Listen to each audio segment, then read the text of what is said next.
चलो बेटा, આજનો આપણો ટોપિક છે વિકલન પાર્ટ 2. લાસ્ટ લેક્ચરમાં વિકલન પાર્ટ 1 જોયું હતું, આજે વિકલન પાર્ટ 2 જોઈશું. વિકલન એટલે શું એવું પણ આપણે જોયું હતું. વિકલન એટલે શું? ફેરફારનો દર. આ દુનિયામાં જે વસ્તુ બદલાઈ રહી છે કોઈ બીજી વસ્તુની સાપેક્ષે તેને આપણે ફેરફારનો દર કહીએ છીએ, અને એ ફેરફારનો દર બતાવવા માટે આપણે શું નોંધ કરીએ છીએ ભાઈ? વિકલન. એટલે વિકલન એટલે શું બેટા? ફેરફારનો દર. અને વિકલન પાર્ટ કયો છે? 1 કે 2? 2. પહેલા પાર્ટમાં આપણે અમુક નિયમો જોયા હતા, જેમ કે ઘાતનો નિયમ, અચળ હોય તો 0, પછી લઘુગણકીય, લોગ હોય તો શું થાય, સાઇન કોસ, ત્રિકોણમિતિ હોય તો શું થાય, ચર ઘાતાંકી હોય તો શું થાય, એ બધું જોયું. આજે આપણે જે જોવાના છે એમાં પહેલો આપણો નિયમ છે ગુણાકારનો નિયમ. ભાઈ વિકલનમાં બે વિધેયનો ગુણાકાર થયેલો હોય, બે વિધેય ગુણાકારમાં હોય, જેમ કે લઘુગણકીય હોય ને ચર ઘાતાંકીય હોય, x ની n ઘાત હોય, આવા કોઈ બી બે વિધેય ગુણાકારમાં હોય તો કઈ રીતના ગુણાકારનો નિયમ લાગશે સમજો. તો નિયમ શું છે? u અને v બે વિધેયો છે ગુણાકારમાં, અને એમનું આપણે વિકલન કરવાનું છે x ની સાપેક્ષે, યા તમે t ની સાપેક્ષે લઈ લો. ઓકે, કશું પણ લઈ શકો. આપણે પહેલા લેક્ચરમાં t ની સાપેક્ષે ચાલી રહ્યા છે એટલે t જ લઉં છું. પાકો? ચલો તો સ્ટાર્ટ કરીએ. નિયમ સમજો. નિયમ એવો છે કે ભાઈ પહેલો વિધેય જે છે આ u એવો ને એવો રાખવાનો, બીજાનું વિકલન કરવાનું, વત્તા પહેલાનું વિકલન કરવાનું, બીજાને એવો ને એવો રાખવાનું. આ છે નિયમ. નિયમ પર ખાસ ધ્યાન આપજો. પહેલો એવો ને એવો બીજાનું વિકલન, બીજો એવો ને એવો પહેલાનું વિકલન, આવું બી તમે કરી શકો છો. સમજ્યા કે નહીં સમજ્યા? પહેલાનું વિકલન, બીજો એવો ને એવો, પહેલો એવો ને એવો, બીજાનું વિકલન. આ શોર્ટકટ. એકને છોડીને એક પર ગોળી મારવાની, વિકલન કરવાનું, એકને છોડીને એક. ઓકે, વચ્ચે સરવાળો. આના એક્ઝામ્પલ જોઈએ તો ક્લિયર થશે. જો સમજજો. તમારે d/dt કરવાનું છે, t⁻n ઇન્ટુ e⁻t. અહીંયા શું દેખાય છે તમને? બે વિધેય છે બેટા. એક વિધેય છે t⁻n, બીજો વિધેય છે e⁻t. બંને ગુણાકારમાં છે. તો આનું, આવા પદનું આવું એક ક્વેશ્ચન હોય તો વિકલન કઈ રીતના થશે એ જો. તો u કોઈ એકને u માની લેવાનું, કોઈ બીજાને v માની લેવાનું. જેને u માન્યું એના સિવાયના v માનીશું. Okay, u as it is રાખો, t⁻n. v નું વિકલન તો e⁻t નું વિકલન યાદ કરો, e⁻t જ હતું, વત્તા હવે t⁻n નું વિકલન થશે એટલે n t⁻n - 1 ઇન્ટુ v એવા ને એવા, v તો એ જ છે e⁻t. બોલો સમજણ પડી? આ છે આન્સર બેટા, આ છે આન્સર. પહેલો એવો ને એવો, બીજાનું વિકલન, હા કે ના? પહેલાનું વિકલન અને બીજો એવો ને એવો સેકન્ડ. ઓકે, હજુ એક એક્ઝામ્પલ જોઈએ ગુણાકારના નિયમ માટે. d/dt of t⁵. ચલો હવે વેલ્યુ લખીએ. t⁵ ઇન્ટુ, હવે હું અહીંયા કરી દઉં છું ભાઈ sin t. શું કરી દીધું મેં? sin t. તો અહીંયા શું થશે? આને u કહી દો, આને v કહી દો, બસ કામ ખતમ. u એવો ને એવો એટલે t⁵. sin નું વિકલન બોલો, યાદ છે? cos t. યસ, પ્લસ હવે પહેલાનું વિકલન એટલે 5t⁴ થઈ ગયા, અને બીજો એવો ને એવો એટલે sin t એવા ને એવા. આ નિયમ લગાવી રહ્યો છું, જો એ જ થઈ રહ્યું છે. ક્લિયર છે બાળકો? સમજાયું કે નહીં સમજાયું? કોઈ ડાઉટ રાખવો નહીં, બિલકુલ સિમ્પલ.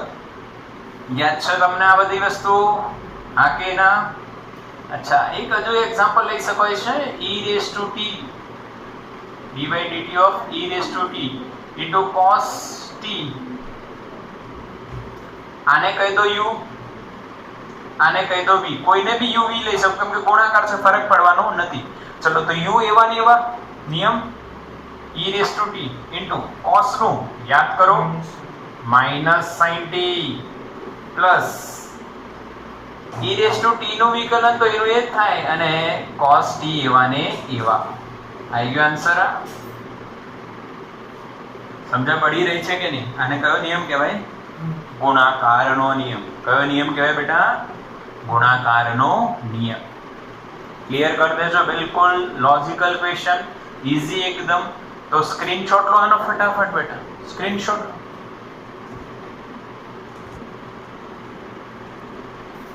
ચલો, ગુણાકારનો નિયમ કમ્પ્લીટ થઈ ગયો. હવે ગુણાકાર પછી આપણે શેનું જોઈશું? તો કે બેટા ભાગાકારનો. ચલો તો ભાગાકારનો નિયમ જોઈએ. જ્યારે બે વિધેયનું ભાગાકાર થયેલું હોય, ડિવિઝનમાં હોય, એટલે ભાગાકાર નો નિયમ. જ્યારે બે વિધેય ડિવિઝનમાં હોય, d/dt ઓફ u/v, તો નિયમ શું છે? જો નિયમને સમજો, નિયમને સમજો. છેદના પદનો વર્ગ, છેદમાં છેદના પદનો વર્ગ, પછી અંશમાં શું લખવાનું?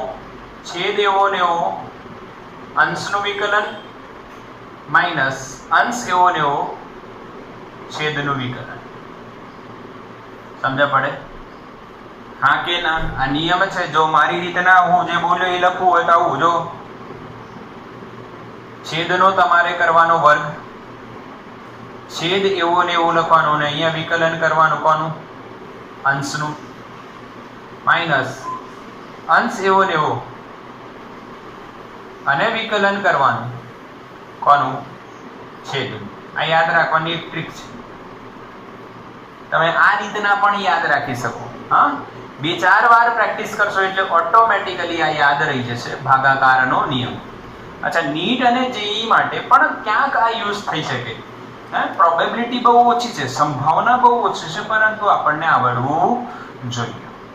ચલો એક એક્ઝામ્પલ લઈએ, બે લઈશું. ચલો મેં લખ્યું ભાઈ e raise to t upon sin t d/dt. તો તમે શું કરશો? ધ્યાન આપજો. છેદના પદનો વર્ગ એટલે sin સ્ક્વેર t કરી દીધું. અંશમાં જ્યારે લખશો ત્યારે છેદ એવો ને એવો અંશનું વિકલન e રેસ ટુ t, સમજો અંશનું વિકલન કર્યું, માઇનસ અંશ એવો ને એવો અને છેદનું વિકલન. sin નું વિકલન શું થાય? છેદ શું છે? sin. sin નું વિકલન શું થાય? Minus cos t. એ પ્લસ પ્લસ ભૂલી ના જતા, sin નું પ્લસ થાય. Clear? e raise to t common આવી જશે. sin t minus cos t upon sin square. Answer આવ્યો. sin નું માઇનસ નહીં, પ્લસ cos. મેં શોર્ટકટ બતાવ્યું હતું, યાદ છે? શોર્ટકટ બતાવ્યું હતું. શું લખાયું હતું યાદ કરો? વિકલનમાં પ્રશ્નમાં c હોય તો જવાબમાં માઇનસ આવે. અહીંયા પ્રશ્ન શું છે? sin. sin નું વિકલન cos, પરંતુ માઇનસ નહીં આવે. ક્લિયર? આ રીતના સમજ્યા? એક્ઝામ્પલ એક હજુ લઈએ. log નું ખબર છે તમને શું થાય? હા, એ જોઈ લે. ચલો માની લો cos t છે ઉપર, નીચે log t છે, log બેઝ et છે. ડિવિઝન કરી લઈએ, ડિવિઝન છે અને એનો વિકલનનો નિયમ લગાવીએ. હા કે ના? આ તો log ઉપર રાખો, log et, નીચે કર દો તમે cos sec tan, એ બધું બી લઈ શકો છો. અચ્છા, હવે જો નિયમ એનો એ જ, છેદનો વર્ગ કરો તો બેટા cos નો વર્ગ cos સ્ક્વેર t થઈ જાય. cos t એવા ને એવા અંશનું વિકલન 1/t. યાદ કરો, log t નો વિકલન શું થશે? 1/t. હવે અંશ એવો ને એવો એટલે log બેઝ e અને t જે છે એવો ને એવો. છેદનું વિકલન, છેદ શું છે ભાઈ? cos. cos નું માઇનસ sin t. ખબર પડી કેમ માઇનસ થયું? કેમ કે cos નું વિકલન માઇનસ sin થાય. cos નું વિકલન શું થાય? Minus sin. આવડ્યું ને? એકદમ સિમ્પલ છે, ગભરાવાનું નહીં. હા, હજુ તમે વિચારી શકો છો, હજુ વિચારી શકો છો આમાં. હા, એક એક્ઝામ્પલ હજુ લઈએ. e રેસ ટુ લઈએ, e રેસ ટુ t આ તો તમે લઈ શકો છો t⁻3. ચલો આ રાખીએ અને છેદમાં રાખીએ આપણે sin થઈ ગયો, cos થઈ ગયો, tan બી રાખી શકો છો, પર એ આપણે વધારે પૂછાતા નહીં એટલે આપણે એને સ્કીપ કરીએ છીએ. અહીંયા sin t રાખીએ. ઓકે, એક પ્રેક્ટિસ માટે છેદનો વર્ગ sin²t, છેદ એવો ને એવો sin t, અંશનું વિકલન 3t² માઇનસ અંશ એવો ને એવો t³ છેદનું વિકલન cos t, sin નો શું થાય cos t. આ રીતના પણ તમે આ એક હજુ એક્ઝામ્પલ સમજી શકો છો. બસ આ યાદ રાખો. ભાગાકારના નિયમમાં શું છે એ જો ખાસ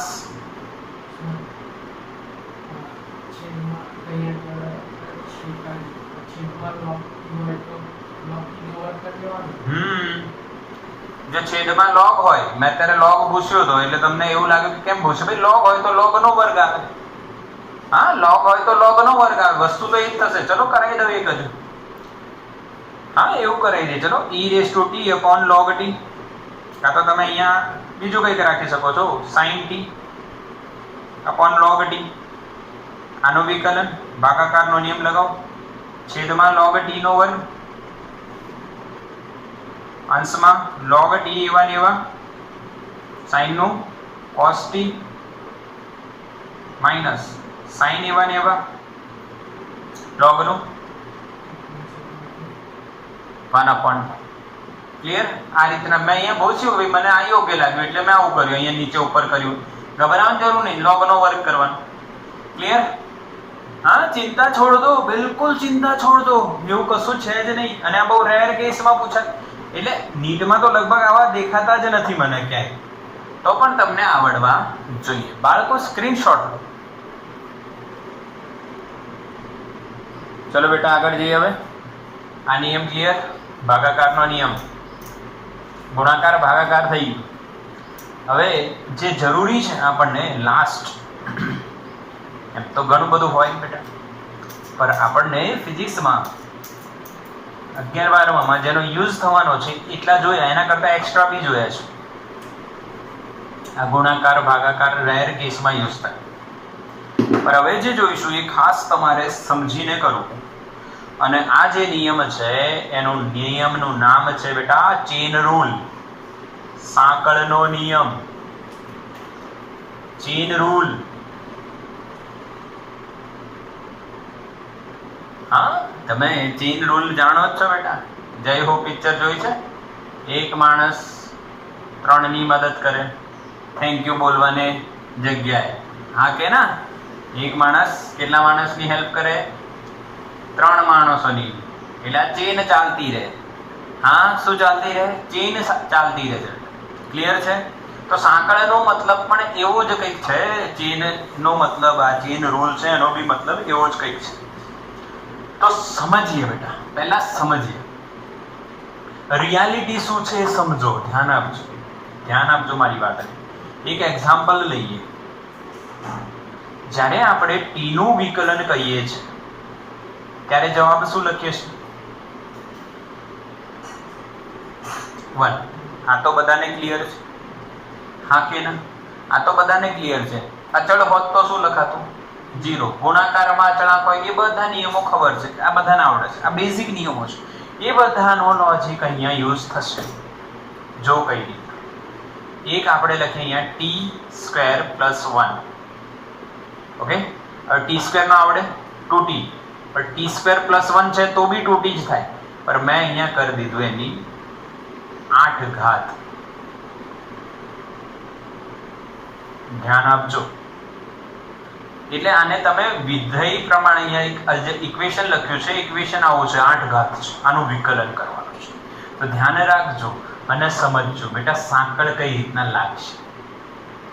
અચ્છા, તો અહીંયા આવા પ્રશ્નો આવે ત્યારે સાંકળ જ લાગશે. ઓકે, બીજો એક કહી શકું તમને, બીજો પણ સમજજો, બીજો એક પણ સમજાવું છું. ધ્યાન આપજો. સંભળાય છે ને બેટા? સંભળાય છે? હા કે ના? ફટાફટ. ઓકે, માઇકનું ચાર્જિંગ પૂરું થઈ ગયું છે એટલે ચાલો સંભળાય છે. ઓકે, આવો પ્રશ્ન હોય તો શું કરવું? આવો પ્રશ્ન હોય તો શું કરવું એમ? હા, અલગ અલગ પ્રશ્નો હોય. t³ + 2t² + 3 આની 4 ઘાત હોય તો શું કરવું? આવા બધા જે વિકલનો છે એ થોડા પ્રશ્નો લઈને આવ્યા, તો એનું સોલ્યુશન સાંકળનો નિયમ આવે. શું આવ્યો? સાંકળ. અચ્છા, ધ્યાન આપજો, સાંકળનો નિયમ શું કહે છે એ સમજો. ભાઈ x અહીંયા મેં લખ્યું y અને અહીંયા મેં લખ્યું t, x y t લખ્યું. હવે જો અહીંયા ધ્યાન આપજો, મેં લખ્યું છે, ધ્યાન આપજો, સમજજો બેટા, કે y x t લખો તો બી ચાલશે. y એ x પર આધાર રાખે છે અને x એ t પર આધાર રાખે છે. y કોના પર આધાર રાખે છે? x પર, અને x કોના પર આધાર રાખે છે? t પર. તો મેં લખ્યું અહીંયા dy by dt. શું લખ્યું મેં? dy by dt. હવે ધ્યાનથી સમજજો, dy by dt લખ્યા પછી મેં અહીંયા ગુણી નાખું dx by dx, તો ચાલે? આનો અર્થ સમજો, y એ x પર આધાર રાખે, એટલે તમે y નું વિકલન x ની સાપેક્ષે કરી શકો છો, t ની સાપેક્ષે નહીં. મારી વાત સમજજો, અહીંયા મારી વાત સમજજો તમે. y એ x પર આધાર રાખે છે એટલે y નું વિકલન તમે t ની સાપેક્ષે ના કરી શકો, x ની સાપેક્ષે કરી શકો. પણ x એ t પર આધાર રાખે છે એટલે તમે x નું વિકલન t ની સાપેક્ષે કરી શકો. પર પ્રશ્નમાં એવું પૂછાયું y નું t ની સાપેક્ષે. y નું x ની સાપેક્ષે તમને આવડે કેમ કે y એ x પર આધાર રાખે છે. x નું t ની સાપેક્ષે તમને આવડે કેમ કે x એ t પર આધાર રાખે છે. પર પ્રશ્નમાં પૂછાયું y નું t ની સાપેક્ષે વિકલન, તો શું કરવાનું? x જોઈશે અહીંયા વચ્ચે, તો dx by dx ગુણ્યા અને ભાગ્યા. હવે જો આ dx ને અહીંયા લાવો, dt ને અહીંયા લઈ આવો, dy by dx into dx by dt. આને કહેવાય, આને કોનો નિયમ કહેવાય બેટા? સાંકળનો નિયમ. આને કોનો નિયમ કહેવાશે? સાંકળનો નિયમ. ક્લિયર દેખાય છે? થોડી ઇન્ટેન્સિટી વધી ગઈ છે. ઓકે, હવે ક્લિયર છે? ઓકે, બરાબર દેખાય છે? ક્લિયર? તો આને કયો નિયમ કહેવાય? સાંકળનો નિયમ. ઓકે, આવડી ગયો હવે? હા કે ના? ક્લિયર છે? હજુ ઇન્ટેન્સિટી વધી ગઈ?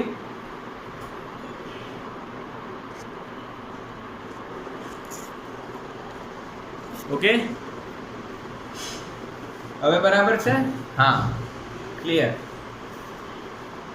તો ભાઈ y એ x પર આધાર રાખે છે, x એ t પર આધાર રાખે છે, તો આ રીતના સાંકળ ચાલે છે. આ સાંકળ થઈ ગઈ એટલે આને કહેવાય સાંકળનો નિયમ.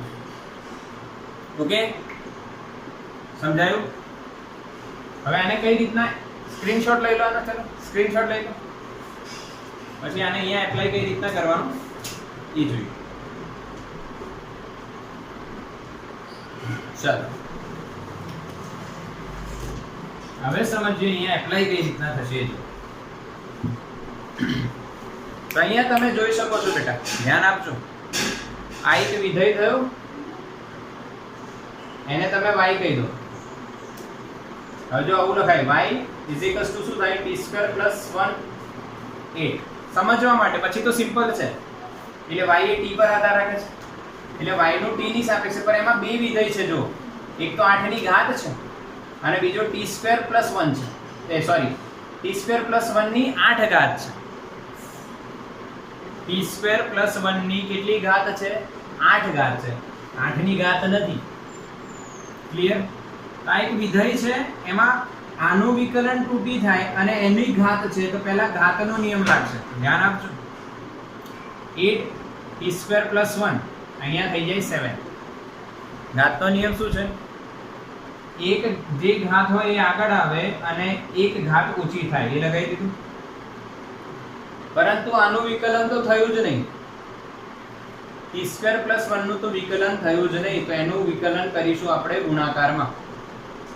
ગુણાકારમાં કરીશું d by dt કોનું? t² + 1. હવે આને સોલ્વ કરો તો 8t² + 1 ની 7 ઇન્ટુ આનું કેટલું થાય? 2t અને 1 નું શું થઈ ગયું? 0. તો આ આવ્યું આન્સર. બરાબર? આન્સર ખબર પડી બધાને? 8t² + 1 ની 7 ઘાત ઇન્ટુ 2t. આ રીતના આપણે આન્સર લઈશું. અચ્છા, હજુ તમે એક વસ્તુ વિચારજો, અહીંયા ધ્યાન આપજો. એક લોજિક તમને હજુ આપું છું, એક્ઝામ્પલ સમજજો. d/dt ઓફ t² તમે જ્યારે કરો છો તો તમે શું લખો છો? 2t. પર આ t નું ફરી વિકલન થાય તો dt/dt શું થઈ જાય? 1. એટલે લખતા નથી. એટલે જે ફરીવાર ગુણાકારમાં વિકલન થાય છે એ તો બધાનું થાય છે. જો સમજો અહીંયા t² નું શું થયું? 2t dt/dt is equal to 2t. આનું શું થઈ ગયું? 1. એટલે નથી લેતા કેમ કે સરખું છે એટલે dt 1 થવાનું. જો તમે લખ્યું t⁷ એનું વિકલન તમે લખો તો રિયાલિટીમાં શું થાય? સાંકળના નિયમ પ્રમાણે 76 ઇન્ટુ t નું બાકી રહી ગયું. પર એ તો તમને ખબર જ છે 1 જ થવાનું છે. એટલે સાંકળનો નિયમ જ્યાં સુધી સાંકળ પૂરી ના થાય t⁷ એક વિધેય છે એનું વિકલન થયું અને t નું ફરી વિકલન થયું. ખબર પડી? એ જ રીતના અહીંયા આપણે સોલ્વ કરીશું. હવે એક એક્ઝામ્પલ હજુ લઈએ. જો d/dt t² -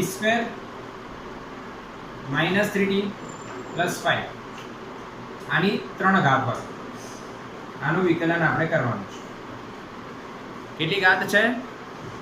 3 ઘાત. તો પહેલા કયો નિયમ લાગશે? ઘાતનો નિયમ. તો 3t² - 3t + 5 ઘાત થઈ ગઈ ડબલ એટલે સ્ક્વેર. સમજ્યા? હવે આનું સમગ્ર પદનું ફરી ગુણાકારમાં વિકલન થશે આના જેમ જ. પર હવે આ આખું લખવાની જગ્યાએ આપણે ડાયરેક્ટ એનું વિકલન કરવું 2t - 3. આવી ગયો આન્સર. શું કર્યું આપણે? 2t - 3. શું કર્યું બેટા? 2t - 3. પાક્કું? સમજાયું કે નહીં મને કહો? એટલે આને કહેવાય સાંકળનો નિયમ. કોનો નિયમ કહેવાય આને? સાંકળનો નિયમ. પાક્કું? હજુ એક્ઝામ્પલ જોઈશું કેમ કે આ જરૂરી છે આવડવું. સ્ક્રીનશોટ લો બેટા. ચલો હજુ સાંકળના નિયમના એક્ઝામ્પલ જોઈએ. જો મજા આવશે. ધ્યાન આપજો. જો મેં લખ્યું e⁻²t.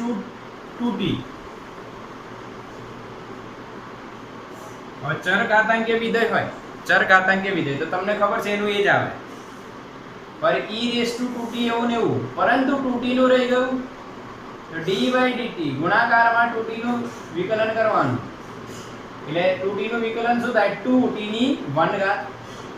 હા કે ના? એટલે જવાબ શું આવે? 2 e⁻²t. સમજ્યા મારી વાત કે નહીં? સમજો. e⁻²t નું વિકલન એવું ને એવું જ, પણ 2t નું રહી ગયું ને. હવે તમે કહેશો સર આવું તમે e⁻t માં ન શીખવાડ્યું? તો જો બતાવો. e⁻t નું એવું ને એવું ગુણાકારમાં t નું ફરી તો t નો શું? dt/dt શું થવાનું? 1. એટલે એમાં આપણે ડાયરેક્ટ યાદ રાખી દીધું. પણ હવે તમે સાંકળ શીખ્યા છો એટલે આ ક્લિયર સમજો. ઓકે ડન ને? એક હજુ એક્ઝામ્પલ કરીએ. જોજો મજા આવશે. t². e ની t² ઘાત આવે. પહેલા e નો જો છે ચરઘાતાંકીય એનું એ જ થાય ઇન્ટુ જે ઘાતમાં t ના પદમાં જે છે એનું ફરી થશે t².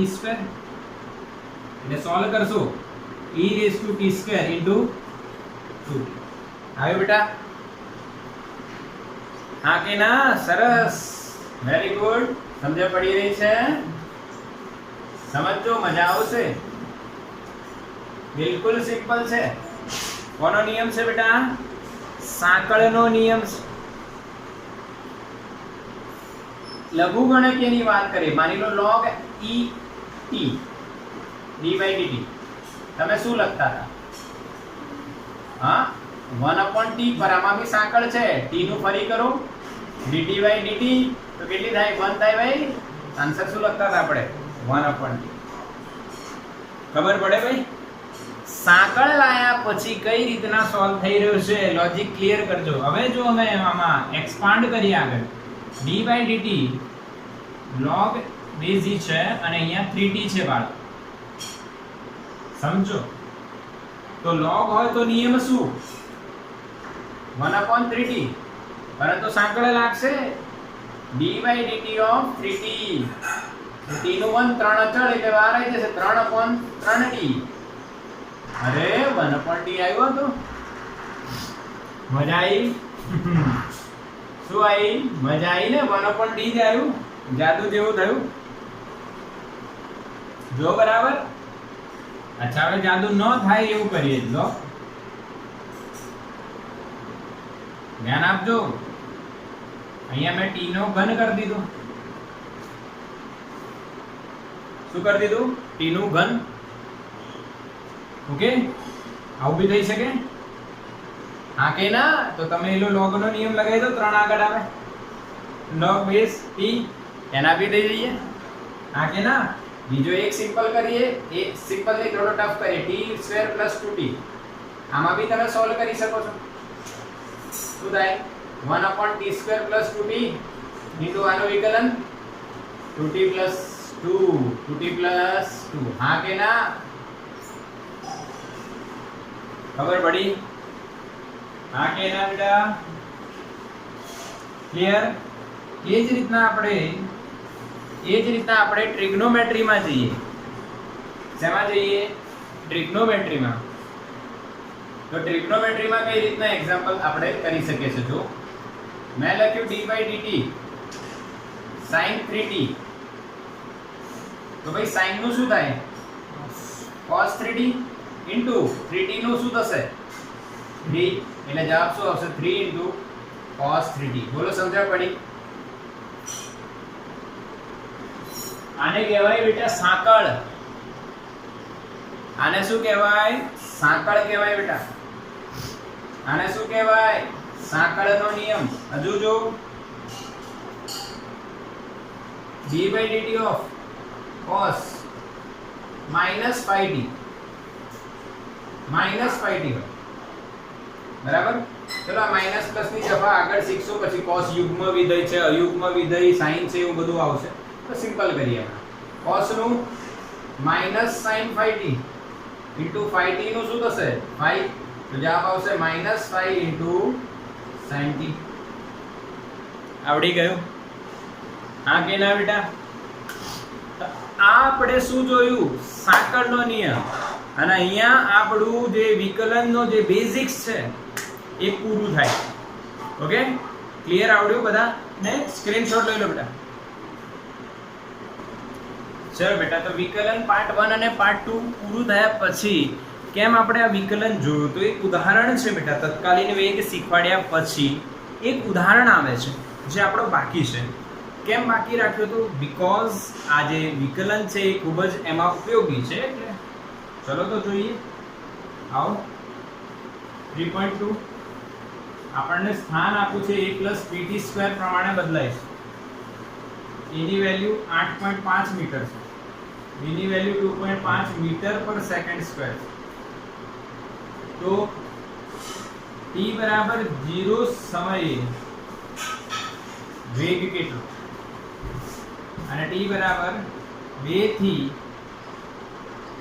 4 સેકન્ડમાં સરેરાશ વેગ કેટલો? આ બે ક્વેશ્ચન છે. ઓકે, ચલો ક્લિયર? અહીંયા જો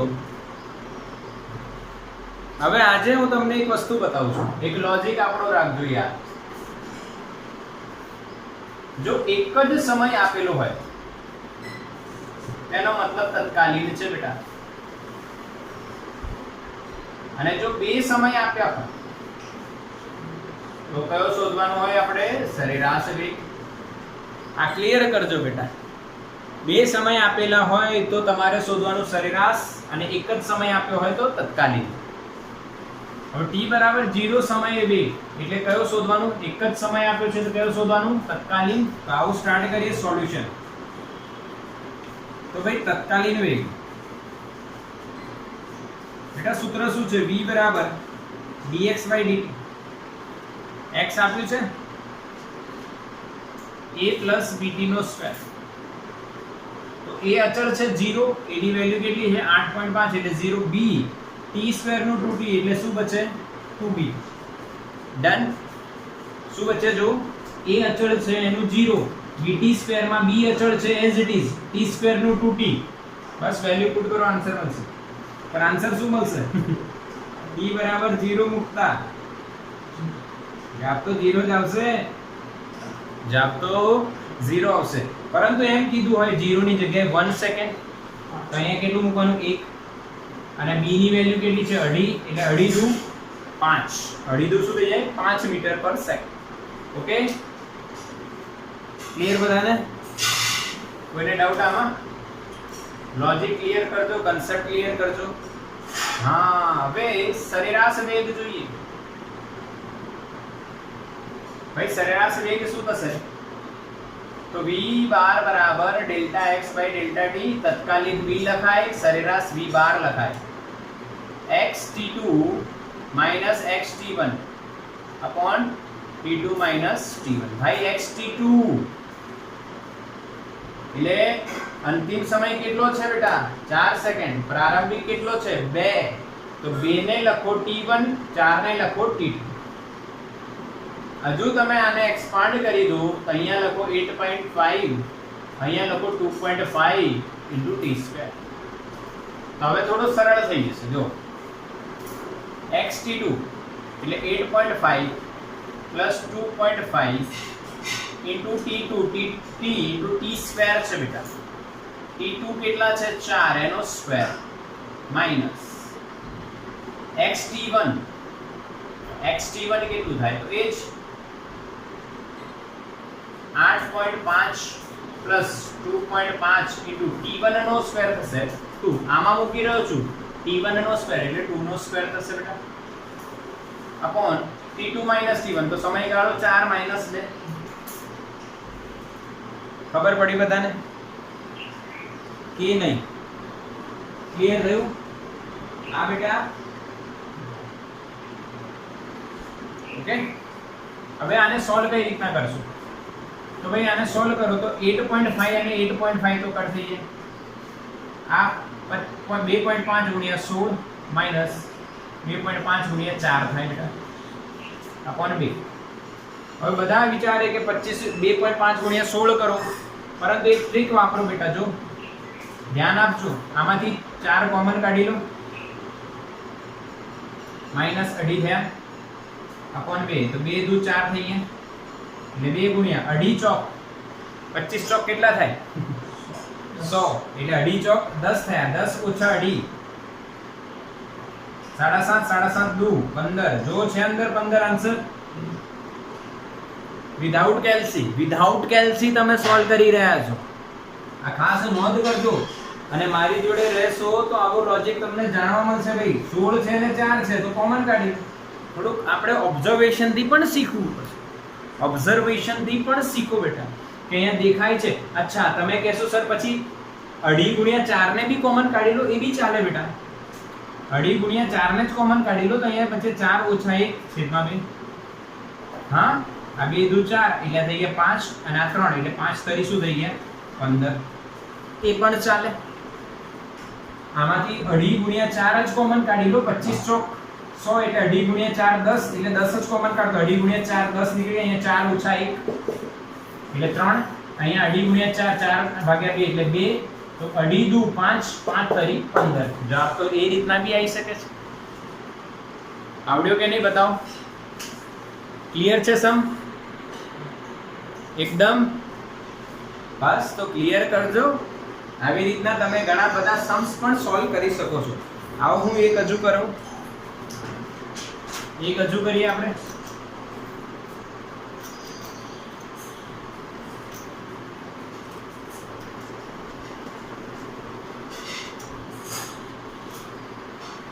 चलो बेटा एक हजू सम करिए. Example extra. भाई x बराबर तमने πt² माइनस 2t प्लस 1 આપશે. આ કેના? તો મેં ક્વેશ્ચન પૂછ્યું છે, કયા સમયે વેગ શૂન્ય થાય? ઓહો, સરસ ક્વેશ્ચન. કયા સમયે વેગ શૂન્ય થાય?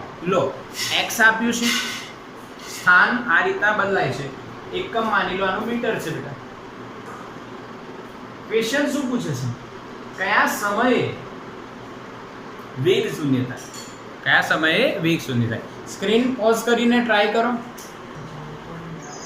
ચલો બેટા, તમે ટ્રાય કર્યો? ઓકે, હવે હું તમને શીખવાડું કે કઈ રીતના આને આપણે સોલ્વ કરીશું.